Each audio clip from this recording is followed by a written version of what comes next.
Sa ganda ng tanawin, siguradong mapapaisip kayo ng engranding bakasyon. Pero nagkakamali kayo. Medyo kinakabahan ako dito kasi may patali. Ibig sabihin nito, mukhang matarik, palusong. Okay, lulusong tayo pero hindi sa tubig. Lulusong tayo sa lupa. Let's go! Wow! Wait lang!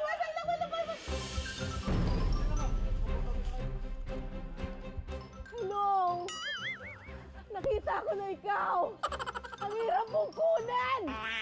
Dahil ngayong tag-init, kakayod tayo ng malupit. Upo sa sandal ha. May bawal sumandal! Sus, Mariosep! Naghirapan ko yun eh. Sa isang food adventure na mas pina-level up. Kuya, ang tigas! Ang hirap ha. Napakahirap ha. Ah!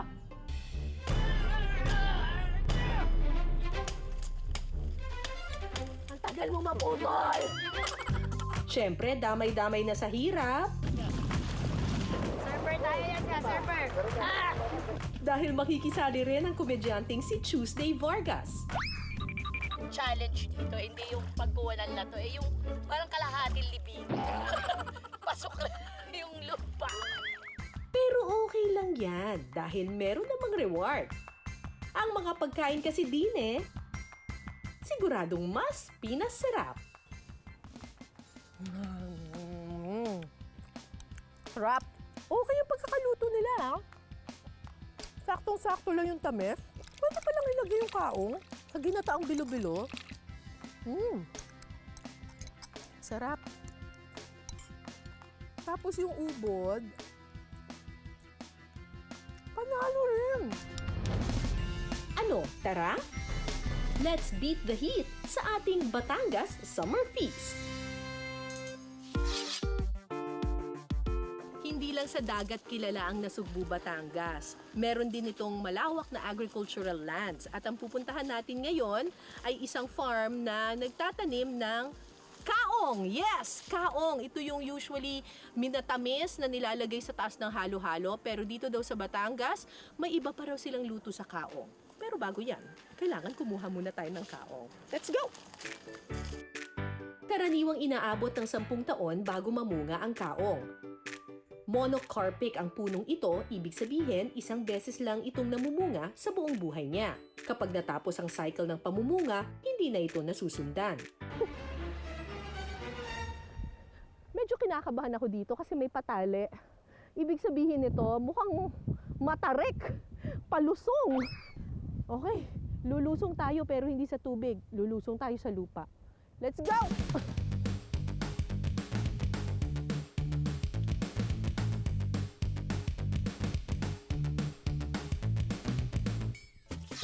Alam niyo bang ang mga puno ng kaong ay umaabot ng halos 50 to 60 feet?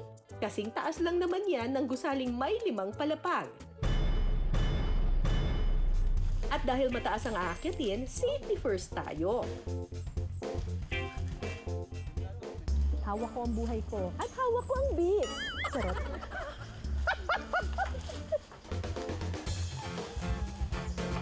I-anchor na to. Po, kahit sa tali po. Akyat ako ulit. Puno po isang tali.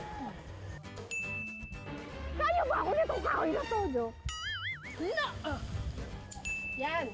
Pwede ba ako tumuntog dito? May mga alay. Huwag lang pong masyadong malayo. Kasi may pinakapuno lang po sa main connection nila. Dito? Opo. Maliit ito. Kaya ba ako nito? 140 ako eh. Hindi pa, kulang pa akong diet. Mukhang hindi pa ata ako makakaabot sa tuktok ah. Huwag kayo presenta sa... Ah, bawal! Ano? Malipis kasi yun. Manifest. So ano? Kaya yung sa kanya kaliwa. Yan. Tapos? Buhatin niyo lang po katawan niyo. Hindi ko kayang buhatin katawan. Wow!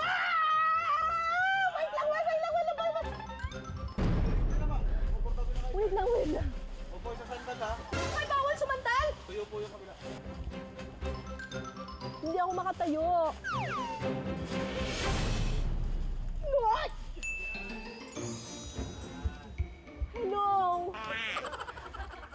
Nakita ako na ikaw! Ang hirap kong kunin! Hindi.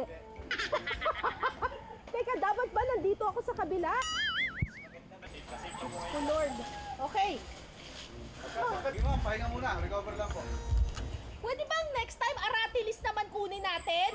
Yung mas mababa o kaya saging, ganun. Ang hirap! Wala pa akong nakukuhang kaong. Pagod much na.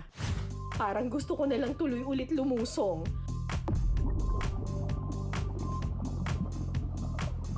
Pero wait lang. May isa raw munang lulusong. Sige na nga, ang pag-akyat ko ng kaong, abangan mamaya. Siyempre, hindi mawawala ang ating lusong starter pack. Bangka? Check. Rash guard at aqua shoes? Check na check. Planchadong buhok? Always ready. Take it away, Tuesday! Gulat kayo, no? Akala nyo si Miss Cara? Nagkakamali kayo. Tuesday Vargas ito.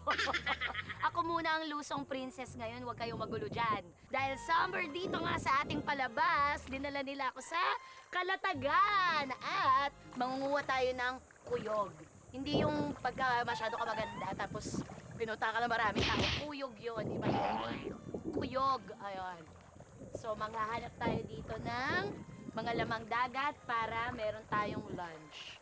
So, Miss Cara, ako muna bahala. Tuyo ka muna today. Ako na muna ang basa today. Para sa'yo, gagawin ko lahat. Let's go! For today's video, hindi na raw kailangan ng bangka para mangisda. Dahil ang kuyog o rabbit fish nahuhuli kahit sa mababaw na bahagi ng dagat. Ang mga kinakain kasi nilang lumot at halamang dagat, karaniwang nasa malapit lang sa baybayin. Kaya naman Tuesday, lusong na! Ito lang daw kababaw hanggang makarating tayo ng Taiwan. Kababaw. Magandang araw po, Kuya Ed. Ayan si Kuya Ed. Siya ang eksperto sa mga ganitong bagay. Matagal ka nang nanguhuli ng kuyog, Kuya. Ito po, nasa mga 10 years na. 15 taon nang naglalambat si Kuya Ed. Sa buong maghapon, nakakakuha sila ng 5 hanggang 10 kilo ng isda. Naibibenta nila ang mga ito sa halagang 120 to 150 pesos kada kilo. Okay naman siya na pagkakakitaan. Napapakakitaan po naman. Very good. Mahirap? Hindi naman. Medyo. Lahat po naman ng trabaho mahirap eh. Alam mo, dapat tumakbo to si Kuya. Na maliwanag sa kanya na lahat ng worth it na bagay pinaghihirapan. O paghirapan natin to ngayon, Kuya, kuha tayo ng kuyog. Para makahuli ng mga kuyog, naglalatag ng mahigit sa 100 metro ng lambat sa mababaw na bahagi ng dagat. Pamamanti ang tawag sa pamamaraang ito. Kung ito po yung aming ginagawa po. Ayan, so may isang parang steady na lugar, tapos nilililis mo lang pa isa-isa. Opo.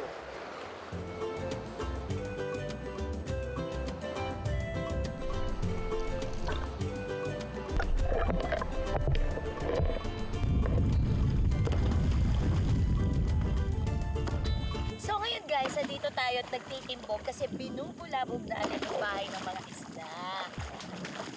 Yan, para lalabas sila, mas pupunta sila dun sa ating lambat. Hindi naman nasisira yung bahay nila kasi hindi naman malakas yung puwersa. Baga parang iniisip mo lang sila.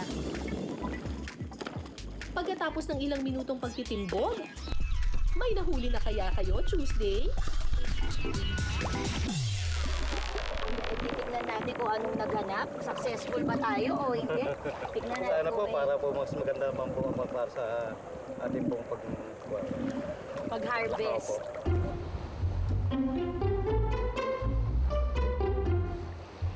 Ang haba pala hanggang doon, no? Marami pala kayo, tulong-tulong. Opo. Magkano po, yung mabato. Tingnan mo, panakanakang huli lang ang kadalasan hindi pa. Opo.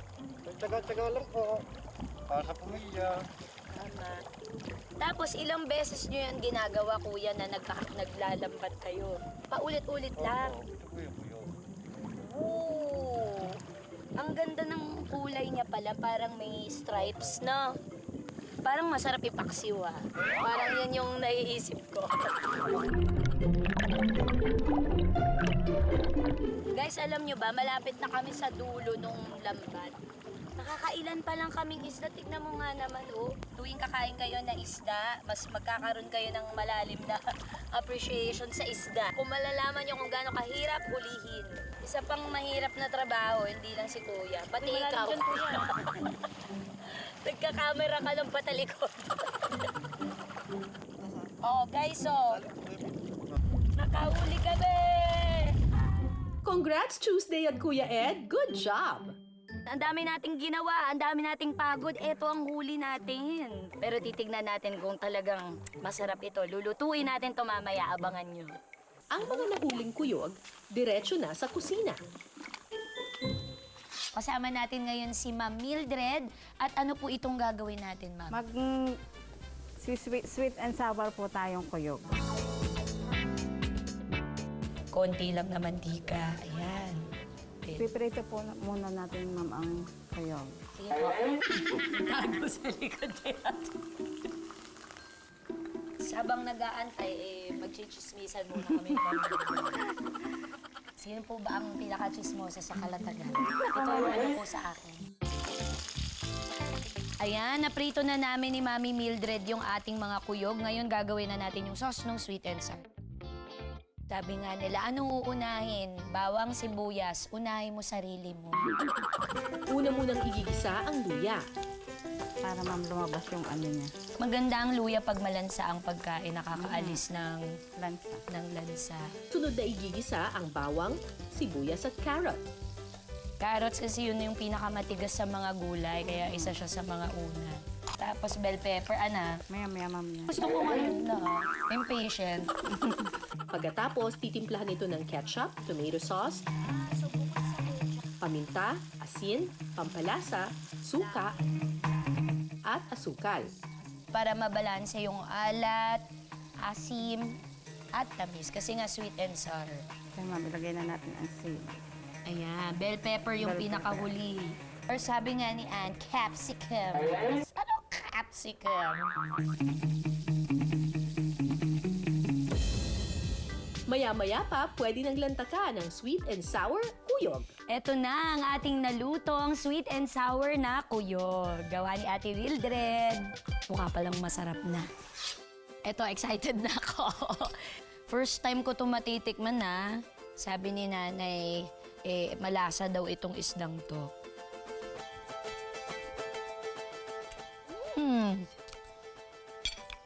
Totoong chismis.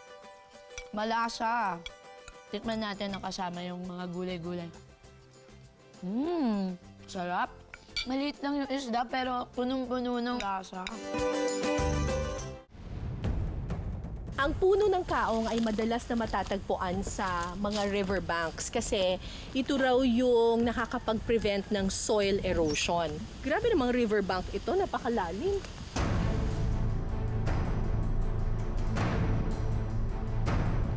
Ang pagbaba sa bangin, simula pa lang ng hamon.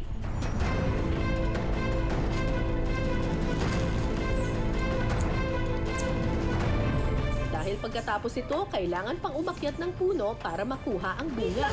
Mamo kayo ba sa Bawal! Ano? Manipis kasi yun. Manipes! Hindi ko kayang buhatin katawan. Boy, sa sandal ha. Ay, bawal sumandal! Hindi ako makatayo. Sandal lang ma'am. Recover muna kung alay na.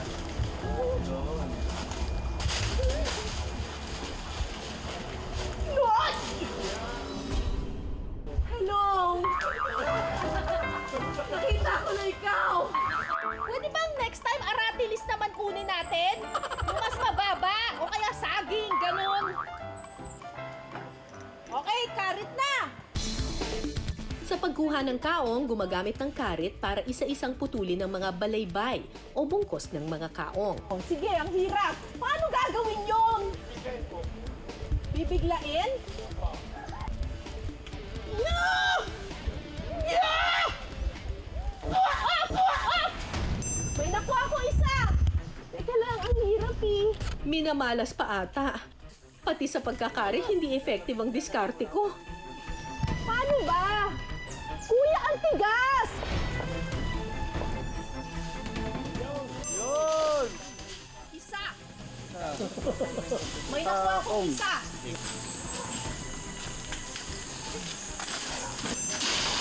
Isa. Paisa-isang kuha ko ah. Ay! May mga nahuhulog na ano na ako pero hindi sila nahuhulog. Oh, diba? Madami. Ingat po kayo. Nakuha ko isa. Namanap mo yung makatiyente. Isa lang. Hanggang bukas tayo dito!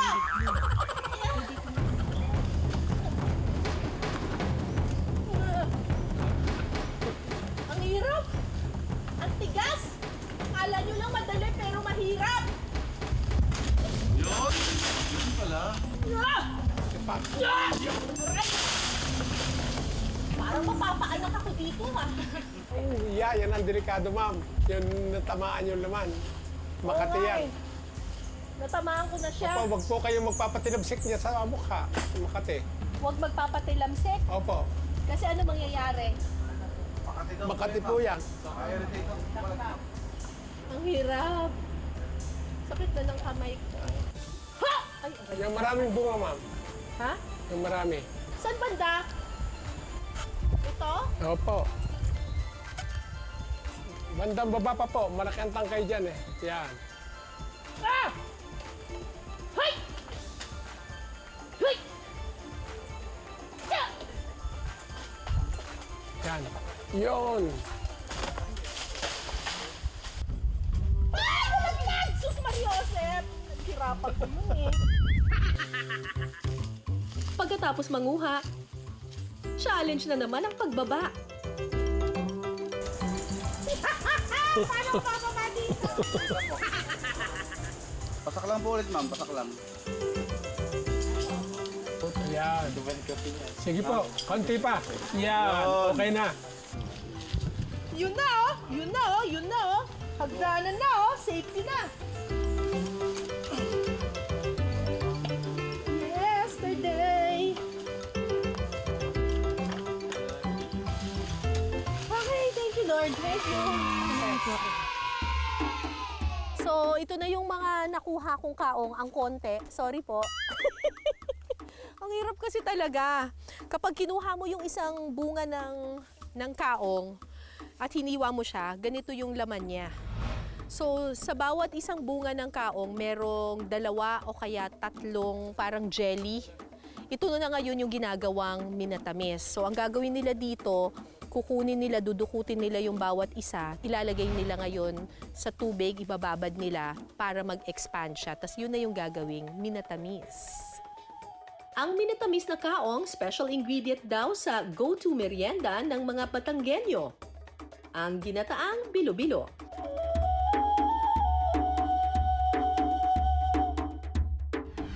Ako po si Elizabeth Bisinal. Magsisimula na po tayong magluto ng bilo-bilo na kung tawagin po dito sa amin ay para dos-dos po. Sa kaldero, ibuhos ang pangalawang gata ng niyog. Sunod na ilalagay ang kamote at hayaang kumulo ng 20 minuto. Pagkatapos, isunod ang saging at bahagya ulit itong pakuluin. Lagyan ng takip.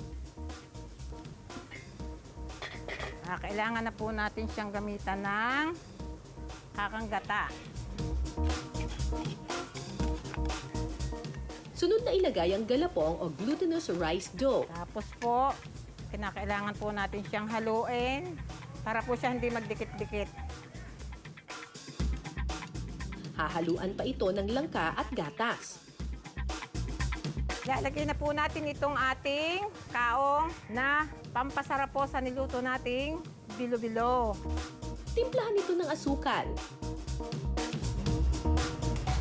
Maya-maya pa, luto na ang ating ginataang bilo-bilo na mas pinasarap ng kaong.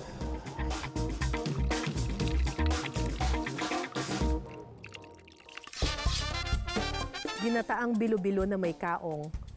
Alam nyo, ito ang favorite ko talagang dessert in the whole wide world. Sobrang favorite ko to. Pero this time, may kaong. Ito yung kaong nakita ko. Wrap. Okay yung pagkakaluto nila, ha? saktong-sakto lang yung tamis. Ngayon lang ako nakatikim ng may kaong. Pwede. Pwede palang ilagay yung kaong.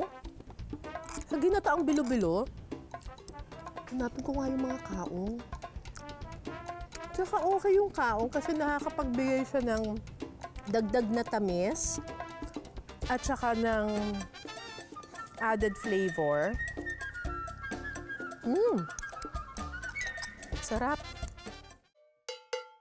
So bukod doon sa kaong na kinuha natin na usually ginagawang dessert, meron pa isang uri ng kaong na kinukuha rin sila kuya. Ito yung kaong na yung ubod. Batang kaong. Batang kaong. Kasi yung batang kaong, pwede namang pang-ulam. Opo, yun. Pwede po yun. Ito po, ma'am. Yun po, yun po. Sa baba. Opo. Yun po. Sa baba. Ah, ayun. Ayun. Okay. Para makuha ang ubod ng kaong, marami pa pala kaming kailangang pagdaanan ni tatay. Parang may butas pala dun. Isa-isa po natin tatanggalin, ma'am, ang dahon nito. Isa-isang Ito. tatanggalin ng Opo. dahon. Opo. Para makuha po natin yung ubod. Bago natin putulin, Oo. pagka yung mga dalawang dahon na lang po natitira sa itaas. Okay. Marami po. Yan, hindi po tayo abutin sa oras dito, ma'am. Maraming pakinabang yung puno ng kaong. Yung bunga, ginagawang minatamis. Tapos, yung dahon naman niya, ginagawang walis tingting.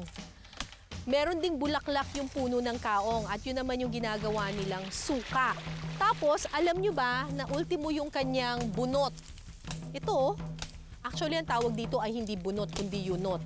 Kapag pinagsama-sama ito, pwede raw itong gawing matibay na lubid. Ngayon, ang kinukuha ngayon ni... Ay! Hulog na. O sige po! Wait lang po. Tago ako dito.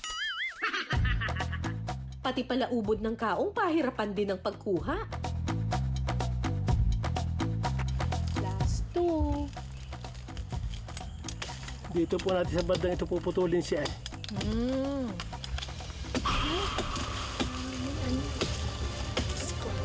May langgam po yan. Ayan, ma'am. Yun, yung buo. Opo. Yan. Ito. Ayan na. Daming langgam. Maya-maya pa, So, eto nakikita ninyo ngayon dito sa tinataga ni tatay. Maputing-maputi na siya, tsaka medyo malamig, ano? Ito na yung ubod.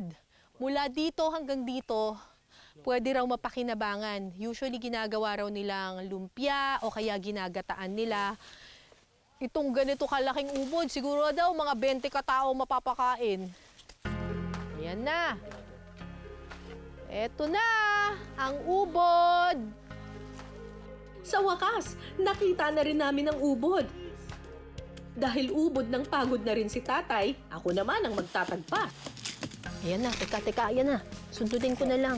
Okay na po. Pwede na po. Ito pa. Ayan na! Yun! Ang gitna na lang eh. Ang tagal mo maputol! Okay na. Putol na ba? Ano naman kaya ang masarap na luto rito? Abangan mamaya.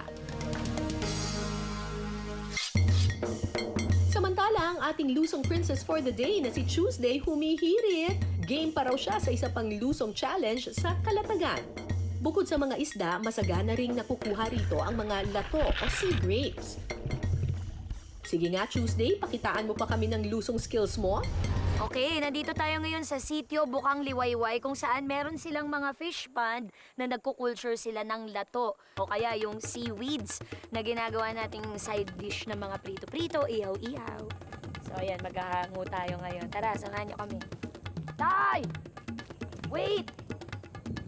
Parcel mo, Tay! Okay lang naman. At malalim na yung katarina. Oh! Lumulo-pulo pa. Mabuhay, ang ganda, Tay. Ang lalaki ng mga ano mo. Parang meron ako nakakapa. Ito na. Ang dami. Lato. Nagutom ako bigla. Yan ang hanap buhay namin. Okay naman po, ayos naman. Sa ngayon, nalugi ako ngayon. Ay, bakit Doon sa po? dagat. Kasi po, Nalugi ako ng mahigit na 10,000. Oo. Hindi tumubok. Yung pangatlong tanim, dito naman namin sinubok. okay. Ito. Tumubo na. Tumubo na. 4 na dekada nang naglalato si Tatay Abdon na ibibenta niya ang mga ito ng 100 pesos per kilo. Tawag nito sa English ay sea grapes. Naks naman. Sea grapes. Lato sa Tagalog. Arosep. Arcep sa... Ilocano, yes. Ado, sa bandaron. Naro sa bandaron. Nadala ng natangay ng hangin. Sobrang layo ba dyan, Tay? Malapit-lapit lang. Dito ka dumaan mo. Dito mo, bata. Ang galing mo, Tay. Nakikita ko yung nasa ilalim. Dahil pinuning nila, pinagsira-sira para dumami. Para kumalat. Ganito pala talaga ito. Isinasalat pala talaga. Pinakapa-kapa. Ito. Ito medyo matataba na. Oh. Yan ang pinagpaaral sa akin. Ay, oo. Ayan. Sige na. Nakapag-aral ang mga anak ni tatay dahil sa lato. Okay. Okay. Ayun. Ang galing ni tatay. Ayaw ko nakikita tayo. Ang galing may magic. Oh. Alam kagad ni tatay kung nasaan. Alam mo na po. Oh, eto na yung mga nakuha namin. O, di ba? Kapakapalang sa ilalim, meron ka nang makikitang yamang dagat na ganyang kasagana. Ang ganda. Lato ng Kalatagan. Winner ang pangangapa skills mo Tuesday. Dahil dyan, deserve mo ng masarap na reward.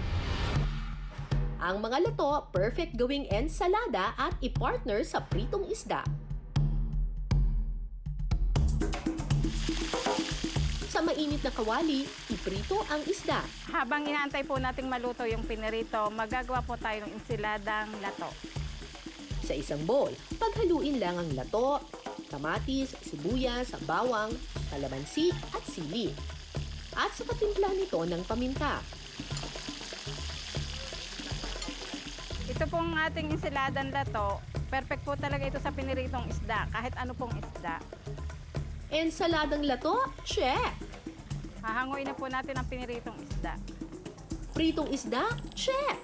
Maya-maya pa, Luto na po ang ating piniritong isda at insiladang lato.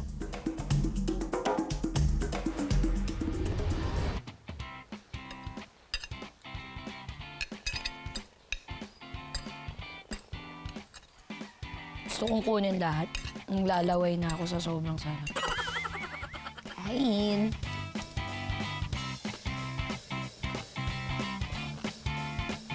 Parang dapat nasa harap ako ng dagat. Balik nga tayo doon. Bagay. O nakatas yung paa, gano'n, habang kumakain. Sarap! Bagay na bagay yung lato sa prito. Parang di pa ako sure kung totoong masarap.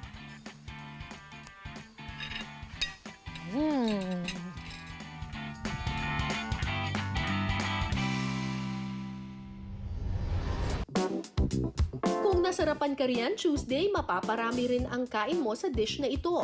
Sabi kasi ng mga taga Batangas, ang ubod ng kaong, ubod ng sarap. Ito yung ubod ng kaong na kinuha namin sa gubat ni Tatay Eddie. So ganito yung itsura niya, pero kapag pinilas-pilas mo yung parang outer portion niya, lalabas yung ubod. Ito yung maputi. Ito na ngayon yung ubod na ang ginawa na po namin ay hiniwa-hiwa na po namin at naging ganito na siya. Tama? Ayan. Sarap! Parang ano? Hilaw pa po yan, ma'am. Ay, bawal ba kainin? Pwede rin Hilaw? po. Baka sumakit siya. Huwag yung kadamihan. Huwag lang nadamihan. Isa pa. Lasa siyang ano, yung ubod ng nyog. Pero mas manamis-namis, no? Opo. Hmm. Mas masarap po yan kaysa ubod ng niyog. Talaga? Opo. Sa kawali, igigisa ang bawang at sibuyas.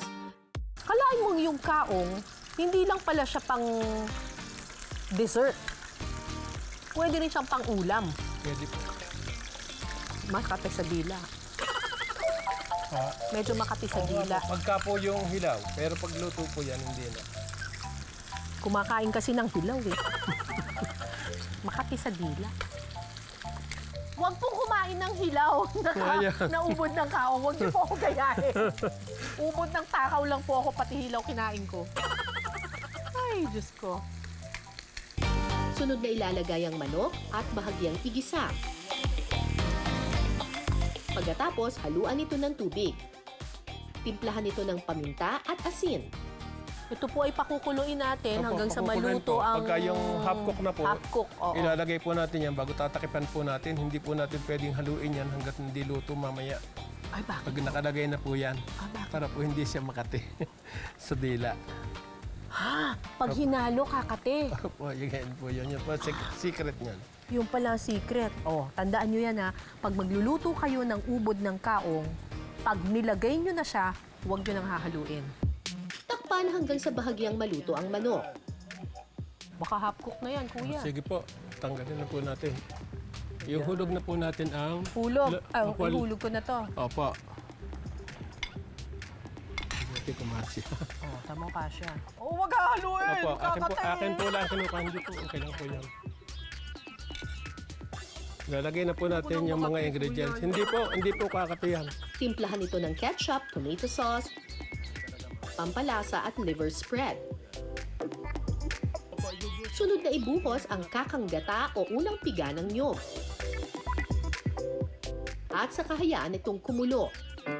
Oh, ayan, kumukulo-kulo Opo. na. Hindi natin hahaluin, hahayaan natin na yung kulo ang maghalo dun sa kanya. Opo. Okay, tas takpan na natin. Opo. Yan. Ayan. Medyo mahinaan po natin ang apoy ng konti. Hinaan ma'am. natin ng kaunti ang Yan. apoy. Okay na po. Mga ilang Wait minutes na po. po tayo. 10 to 15 minutes po siguro luto, Luto na yan. Opo. Okay. Basta luto na po yung manok, luto na rin yung ubod nun. Maya-maya pa, ready to serve na ang ginataang ubod ng kaong.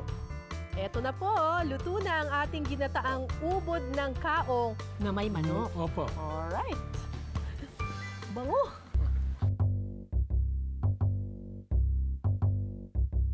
Okay, tikman naman natin itong ginataang ubod na may manok.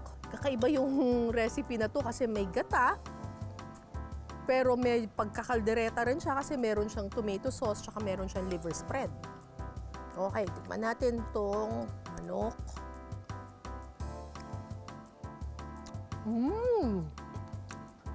Sarap ah.